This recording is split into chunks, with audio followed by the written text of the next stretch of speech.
Para sa atong Operation Tabang, nagatod kitag mga hinabang sa atong kaigsuunan nga nasunugan sa Surigao City. Let us watch this.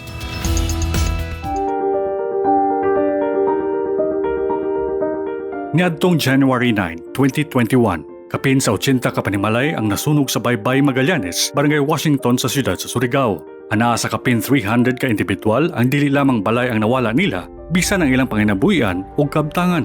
Tugang pakaron sa ilang giatubang ang kasamtangang pandemya nga dala sa COVID-19. Atong nahinabi si Michael Cunado, usa sa biktima sa sunog ug nagtrabaho sa fish landing. Giambit sa ato ni Michael ang hinungdan sa sunog ug ang kahimtang nila karon.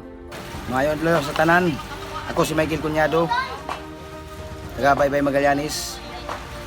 Lumulupyo sa Baybay, Magallanes na biktima kami sa sunog. Kaya kami karon na pamilya na unsi kami kabuok. Ang sunugan sa pamilya, bagay yun ng salbar, bisang gamay na butang, ti mga barong ang sunog. Ako trabaho, libor sa landing piece. Kuya, kamusta inyo kahimtang karon? Amo kahimtang karon bisan amo kahimtang karon number 1 gadyon ang amo. Ako iba, antod karon iniya pa kami karon sa ako iba. Asa kami matulog. Sa karon, asa ka mga karon natulog? Na kami sa pilot. Pilot. So, uno kada ko ang damage sa inyo sugod atong pagsunog. Ang dami dito sa amo gud bayay. Totally 75 dito kapamilya. Nasunugan. Salamat nga kami ang mga bata. Kaluin kami sa Ginoo na mga bata tuyog pagayod sa Alas City, na itabo ini na Alas City 40 na itabo sa buntag. Pwede nimo masolve kuya kung yung sinda nagsusunog. O sulugdan ang nasunog inin nagluto lagi nan butin naton ako nin iya kuan silingan dungag siya og kanon. Wa magyud mabantay niya nakalimot siya na nibuto matumbutin. Nibuto kailap lang yung kalayo. Okay. Trapal yung tarpulin na trapal ba mo hinungdan. Kailap ang suga dito nagsugod.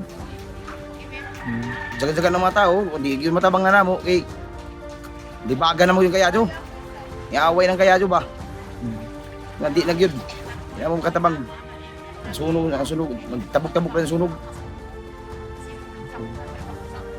Tungod niini, nag-organisa ang Bisaya Gyud og relief operations alang sa mga biktima sa sunog. Kauban si Board Member Edgar Andanar, Attorney Salvador Acelda ug mga miyembro sa Bisaya Gyud sa probinsya sa Surigao del Norte, giadtuan nato ang evacuation center kung diin temporaryo kini silang namuyo. Sa tanang biktima sa sunog, sigon sa atong pwede itabang sa atong programa, atong gitagaan bisag sa gamay na pamaagi. Kabalo kita sa Bisaya Gyud, nagawas sa pagkaon, dako ang ilang gikinahanglan para makabarog sa ilang kahimtang sa umaabot. Apan bisan pa, tungod sa atong pagtinabangay, we rise as one. Salamat Karajaw, Bisaya, Gyud.